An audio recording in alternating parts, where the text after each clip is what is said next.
Alors, nous avons quelques problèmes à entrer en contact avec Jean-Dominique Giuliani, le président de la Fondation Robert Schuman, avec qui nous devions parler du sort de l'Ocean Viking. Nous faisons tout pour le contacter. En attendant, Nicolas Bouzou est avec nous, fort heureusement. Bonjour Nicolas. Bonjour Dimitri, bonjour à tous. Pour l'édito Écho, alors on l'a assez peu relevé, mais le président Emmanuel Macron, qui s'exprimait mardi à propos des questions d'énergie, a accusé les États-Unis de soutien déloyal à leurs entreprises et même de protectionnisme, d'actes inamicaux, des mots quand même sévères dans la bouche du chef de l'État. Hein. Oui, mais c'est justement parce qu'il y a un retour du protectionnisme dans le monde en général, aux États-Unis en particulier, ça veut dire que les pays prennent la liberté de passer outre les règles du commerce international. Alors les États-Unis, c'est les champions pour ça. Un coup, ils donnent des aides à leurs entreprises, 5 à 10 fois plus qu'en Europe.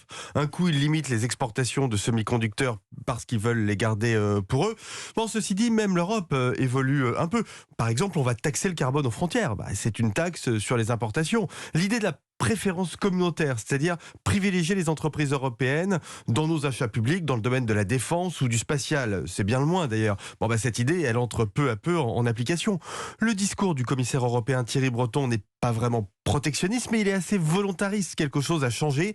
On n'est plus dans l'ambiance unanimement pro-mondialisation des années 90. Ah bon, alors qu'est-ce qui a changé? Pourquoi tout ça, Nicolas? Alors, les économistes Augustin Landier et David Tesmar ont fourni une première série de réponses assez convaincantes dans les Échos il y a quelques jours. D'abord, il y a la question sociale. La mondialisation, elle est bonne pour les pays pauvres, mais dans les pays riches, conjuguée à l'innovation technologique, elle augmente les inégalités.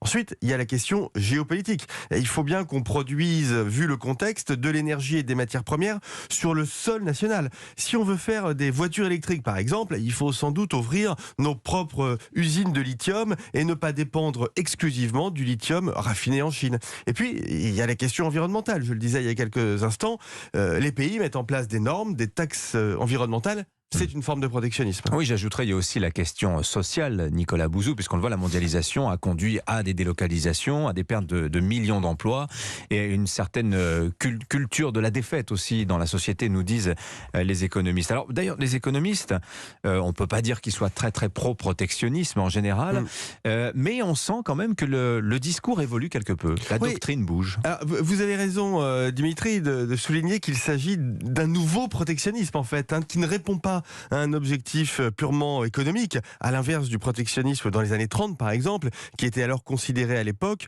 comme un moyen de sortir de la crise. C'était évidemment faux.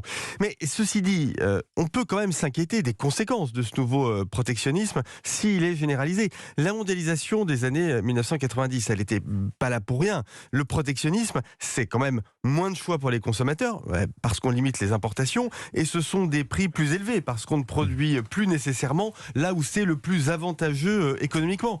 Alors je vais vous dire, pour les gens les plus riches, pas de problème, mais les gens les plus modestes vont payer l'alimentation et les vêtements plus chers. Alors on a beaucoup dit que la mondialisation libérale creusait les inégalités, mais je vais vous dire, il est bien possible que le protectionnisme illibéral, ce soit pire. Ouais, voilà. Vraiment, il y a un débat doctrinaire très intéressant. On verra les conséquences dans la vraie vie, si je puis dire, Nicolas. Absolument. Le juge de paix. Exactement. Dans les mois et les années à venir. Merci à vous, Nicolas Bouzou. Il est 7h16.